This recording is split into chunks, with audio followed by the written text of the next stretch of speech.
What's up guys, I'm Ivan Calderon and today we're going to be going over my top 3 features of Studio One 3.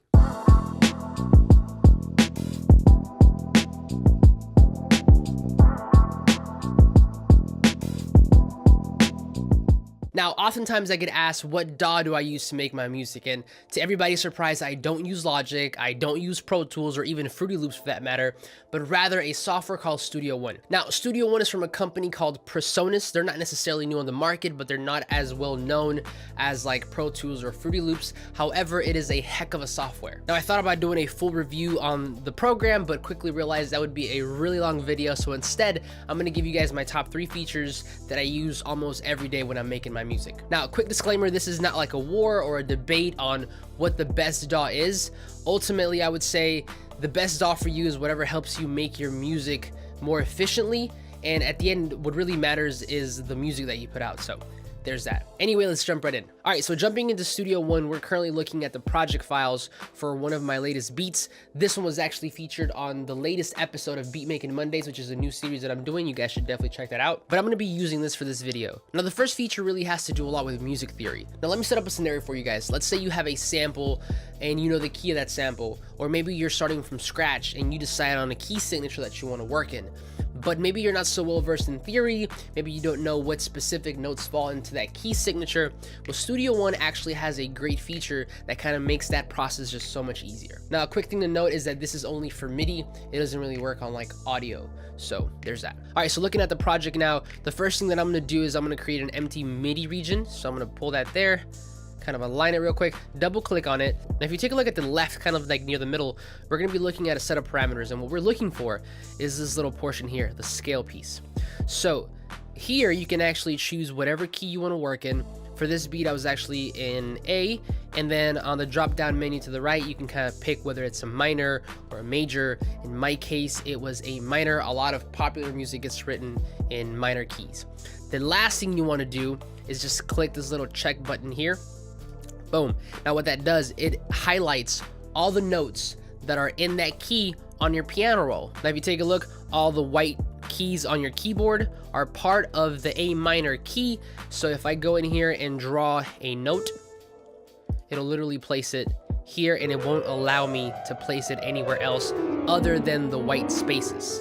So as I'm scrolling, you notice that it never lands on any of the black keys because the black keys are not part of the A minor key. So same thing works if I go and choose a different one. Let's say I go and choose D. So if you take a look right away, it changed. Now some black keys are highlighted. So if I drag this over, it's gonna allow me to place it in the appropriate place. Now I would say long term it's probably a good idea to learn some theory, but at least this way it kind of helps you out to kind of speed up some workflow and kind of get some ideas out on the table. All right, feature number 2. This one is kind of like an arranging hack that we got when we transitioned from Studio One 2 to 3. That was one of the new things that came with it. And basically what it is, it allows you to kind of isolate different regions and label them different things to kind of speed up your arrangement workflow. So if you go over to the top left of the program, you're gonna kind of see this little Tetris button. You click on it and you kind of get this like arranger like window kind of bar thing. So what I'm gonna do now on Mac, I'm gonna press Command. That's gonna kind of give me like a little pen, and I'm gonna just go ahead and draw. And if you take a look, you can kind of expand this and drag this over, but it labeled it verse by default. I'm gonna label it hook. Now, if you're anything like me, then you probably start your beats out from the hook section and spread things out to kind of create verses and intros and what have you. So basically what I did here is I labeled this portion hook. Now from here, I can kind of go to town. Let's say I decide that I want my intro. I'm gonna bring this over here. Let's say I want my intro to be just the sample and the pad. Boom. Go in here, Command again. We're gonna go ahead and name this intro. Boom. Go over here. Now I'm gonna kind of drag the hook over to the right because usually my hooks are about 8 bars. So I'm gonna go ahead and duplicate that and make it 16. Delete the second half of that label, expand the first, and let's say I'm gonna take out the piano and I don't know, let's just say the clap. Boom, there it is. Name this verse. Then we need another hook after that, so I'm gonna click on that, copy it over, copies the whole region, verse copies the whole region, and then let's say for like a bridge or like a breakdown, I'm gonna use the same thing as the intro, so copy that over, and we're just gonna name this like bridge, and we'll end with another hook right there. All right, so that's it. I pretty much arranged my entire beat or song in a matter of minutes. This makes it really easy. Now, another reason why this is kind of useful, it's let's say you want to make changes, maybe like an artist wants you to change a couple things. Well, if I go in here, and let's say I go into the piano section and you kind of decide, you know what, I really don't want the first half of this. Instead of having to go delete it on every single hook part, you can literally grab this section, copy it over to the rest, and now they're identical. You don't have to do extra work. So in terms of like workflow, this is probably one of my favorites because it just really speeds up my process, and I'm able to kind of formulate my ideas a little better and kind of get them going. All right, so last feature. This feature is called Scratchpad, and it pretty much does what the name implies. So if you take a look here, I'm gonna go ahead and click on this little button. Also kind of looks like another Tetris game. You click on it and you kind of get a scratch pad.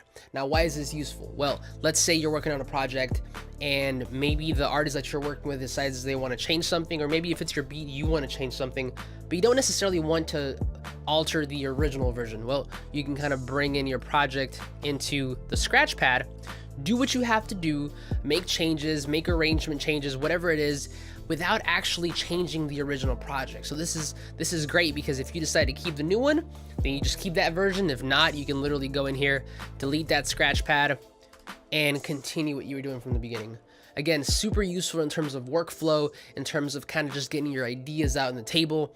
And I use this along with those other two features almost every day when I'm making music. All right, guys, so Studio One actually has a lot more features, more than I could probably talk about in this video. But again, these are 3 features that I use every day that either increase my workflow or just kind of help me lay my ideas a little bit faster onto the program. All right, guys, that's it for me. Thank you so much for watching. I appreciate you guys. If you like this video, go ahead and give it a thumbs up. Share it if you see fit. If you're not subscribed, consider subscribing, but I will see you guys on the next one.